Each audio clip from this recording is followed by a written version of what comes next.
பிரிண்டவுட்ஸ் மக்களுக்கு வணக்கம். விஜய் நடிச்சிருக்கிற ஜனநாயகன் திரைப்படத்திற்கு சென்சார் சான்றிதழ் வழங்குவதில் இருந்த பிரச்சனையால இந்த படம் இன்னுமே ரிலீஸ் ஆகல. ஜனநாயகன் தொடர்பான வழக்கு நீதிமன்றத்தில் நிலுவையில தான் இருக்குது. இந்த நிலையில எங்கள் செயல்முறை அனைத்துமே ரகசியமானது, சென்சார் சான்றிதழ் வழங்கப்படும் வரை நாங்கள் எதையுமே வெளியிட முடியாது அப்படின்னு சென்சார் போர்டு சென்னை மண்டல அதிகாரி டி பாலமுரளி அவங்க தெரிவிச்சிருக்காங்க.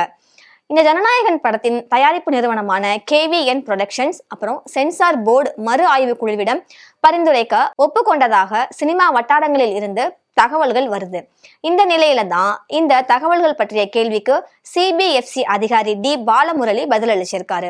நடிகர் விஜயோடைய கடைசி படம் அப்படின்னு அறிவிக்கப்பட்ட இந்த ஜனநாயகன் பொங்கல் பண்டிகையை முன்னிட்டு கடந்த 9ஆம் தேதி வெளியாக இருந்தது.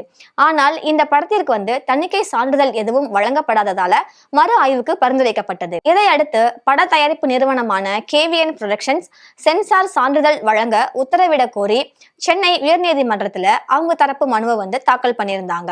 அவசரமா வழக்கு தொடர்ந்திருந்தாங்க.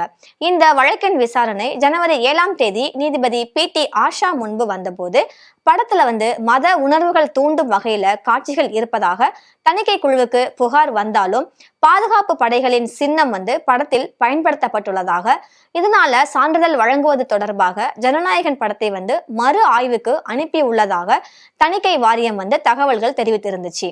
அனைத்து தரப்பு வாதங்களையும் கேட்ட நீதிபதி PT ஆஷா வழக்கின் தீர்ப்பை பட ரிலீஸ் என அறிவிக்கப்பட்டிருந்த நாளான ஜனவரி 9ஆம் தேதி அறிவிப்பதாக தெரிவிச்சிருந்தாங்க.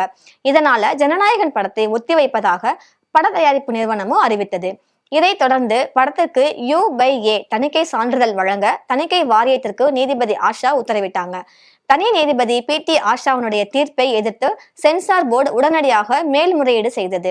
இந்த வழக்கு தலைமை நீதிபதி அடங்கிய அமர்வு முன்பு விசாரணைக்கு வந்தபோது பட தயாரிப்பு நிறுவனத்திடம் பல்வேறு கேள்விகளை எழுப்பி தனி நீதிபதி ஆஷா பிறப்பித்த U/A சான்றிதழ் வழங்க கோரிய உத்தரவிற்கு இடைக்கால தடை விதித்து உத்தரவிட்டது. இதைத் தொடர்ந்து KVN புரொடக்ஷன்ஸ் பட தயாரிப்பு நிறுவனம் உச்ச நீதிமன்றத்தில் மேல்முறையீடு செய்தது. இதற்கப்புறமா தணிக்கை வாரியமும் தங்கள் தரப்பு வாதங்களை கேட்காமல் எந்த உத்தரவும் பிறப்பிக்க கூடாது அப்படின்னு உச்ச நீதிமன்றத்துல கேவியட் மனு தாக்கல் செய்தது. இந்த மேல்முறையீட்டு மனு விசாரணைக்கு வந்தபோது இந்த வழக்கை விசாரிக்க விருப்பமில்லை அப்படின்னும் உயர் நீதிமன்றத்தையே நீங்கள் அணுகுங்கள் அப்படின்னும் உச்ச நீதிமன்றம் தெரிவித்து மனுவையும் தள்ளுபடி செய்தது. அதைத் தொடர்ந்து மீண்டும் சென்னை உயர்நீதிமன்றத்துல தலைமை நீதிபதி அமர்வில் வழக்கு விசாரணைக்கு வந்தது. அப்போது தணிக்கை வாரியம் சார்பிலும் பட தயாரிப்பு நிறுவனம் சார்பிலும் தங்களது வாதங்களை முன்வைத்தாங்க. இரு தரப்பு வாதங்களையும் கேட்ட உயர்நீதிமன்றம் கடந்த 27ஆம் தேதி தீர்ப்பை வெளியிட்டாங்க. சென்சார் சான்றிதழ் தொடர்பாக தனி நீதிபதி PT ஆஷா உத்தரவை ரத்து செய்த சென்னை உயர்நீதிமன்றம் மீண்டும் இந்த வழக்கை ஆரம்பத்துல இருந்து தனி நீதிபதி விசாரிக்கணும் அப்படின்னு உத்தரவிட்டிருக்காங்க. தணிக்கை வாரியம் பதிலளிக்க தனி நீதிபதி போதுமான அவகாசம் அளிக்க வேண்டும் அப்படின்னு உத்தரவிட்டிருக்காங்க. இதனால் இதுவரை தனி நீதிபதி முன் வழக்கு விசாரணைக்கு வரவில்லை.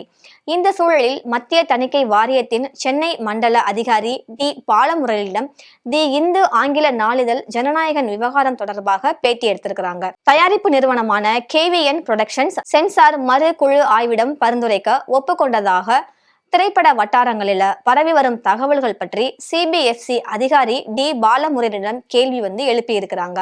அதற்கு அவர் திரும்பி பதில் கூறியிருக்காரு. என்னன்னா, என்னிடம் எந்த தகவலும் இல்லை, என்னிடம் தகவல் இருந்தால் கூட அதை என்னால் வெளிப்படுத்த முடியாது, எங்களது தணிக்கை நடைமுறைகள் அனைத்தும் மிகவும் ரகசியமானவை அப்படின்னும் படத்திற்கு சான்றிதழ் வழங்கப்படும் வரை எங்களால் எதையும் தெரிவிக்க முடியாது, இது போன்ற தகவல்களை பகிர்வதற்கு சட்டத்தில் இடமில்லை, அனுமதியும் இல்லை, படத்திற்கு சான்றிதழ் கிடைத்த பிறகுதான் பொதுமக்களுக்கு அது தெரிய வரும், எங்களது இணையதளம் வாயிலாக நாங்கள் அதிகாரப்பூர்வமாக அதனை அறிவிப்போம் அப்படின்னும் தெரிவிச்சிருக்காரு.